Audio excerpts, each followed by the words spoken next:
សួស្តីពុកម៉ែបងប្អូនអរគ្នាបងប្អូនឃើញសាឡមួយមុខនេះហ៎អញ្ចឹងបងប្អូនឃើញពេលខ្លះបងប្អូនពិបាករកម្ហូបធ្វើឲ្យបងប្អូនរនឹកឃើញថាម្ហូបធ្វើអីថ្ងៃសម្រាប់អីចឹងណាបងប្អូនហើយ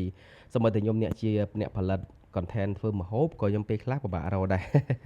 ហើយម្ហូបនេះរៀងជូរផ្អែមហឹរប៉ុន្តែសម្រាប់ហឹរគឺយើងញ៉ាំបានអញ្ចឹងណាបងប្អូនខ្ញុំក៏ញ៉ាំបានកូនខ្ញុំក៏ញ៉ាំបានដែរវិញទៅម្ហូបស្រួលៗហើយអានេះយើងប្រម៉ែប្រមូលលើបានក្នុងទូមកបងប្អូន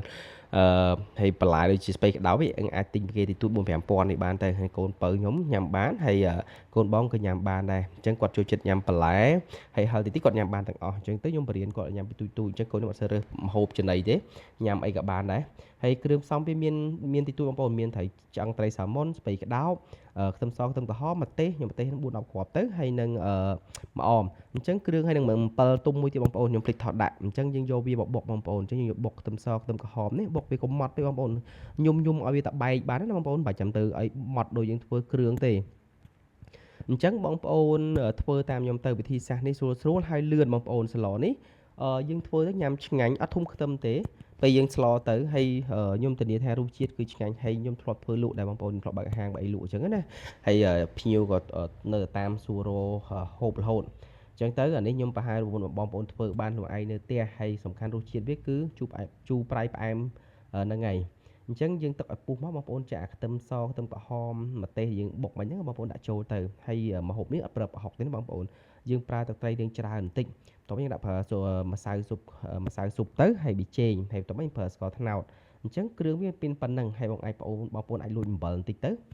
យើងដាក់ក៏បានមិនដាក់ក៏បានដែរគ្រាន់តែហាមអំបិលពីទៅស្លយើងដាក់មកចុងស្ព្រាដើម្បីឲ្យវា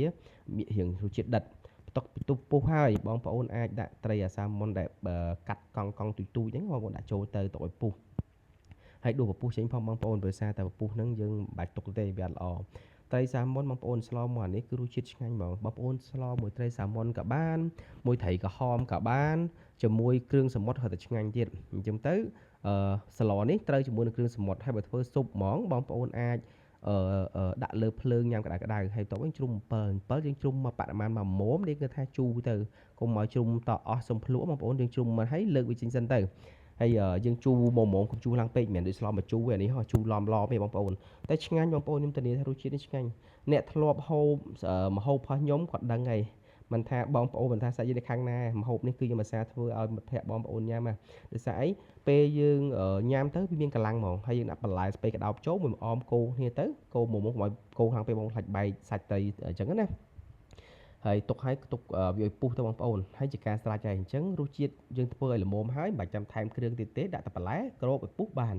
អញ្ចឹងវីដេអូនេះមានតែប៉ុណ្្នឹងទេបងប្អូនយើងដួសដាក់ចានមកអញ្ចឹងខ្ញុំសង្ឃឹមថាបងប្អូនចេះធ្វើមុខម្ហូបនេះមួយមុខទៀតហើយបងប្អូនសាកធ្វើបើធ្វើមិនឆ្ងាញ់ទេចាំឆាតសួរខ្ញុំប្រាប់ថែមរូបមន្តខ្ញុំប្រាប់បន្ថែមទៀតរូបមន្តមានតែប៉ុណ្្នឹងឲ្យមានអីលាក់លៀមតែបងប្អូនអាចធ្វើម៉េចឲ្យដូចខ្ញុំអរគុណបងប្អូនសម្រាប់វីដេអូខ្ញុំមានតែប៉ុណ្្នឹងទេសង្ឃឹមថាបងប្អូនចេះធ្វើវីដេអូទាំងអស់គ្នាហើយម្ហូបនៅក្នុងទូគឺយើងអាចប្រមូលមកអញ្ចឹងអានេះសាកទូកបងប្អូនយើងប្រមូលមកព្រួយទៅផ្សារអរគុណបងប្អូន